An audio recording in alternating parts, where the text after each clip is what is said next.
Today we talk about how can you disable this sign or know how you can do that on your eToro app. So you just follow these ways, then it's going to work with you. All you have to do, just go above this sign, click on it. Then it's going to show for you a list like this here.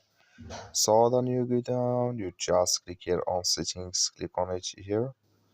So then you come to next step here, it's going to show for you like this here. Then you go down, you just click here on notifications here. So when you click on notifications, it's going to take you to next step here. Then all you have to do now, so you just click here on everything here. Just click on it, you come to next step here. So then uh, you come here to stop loss notice here, clicking this sign or this color. Like you see color, it's gone. That's mean it's disabled with us now. That's all you have to do. Thank you for watching. Don't forget to support us by liking.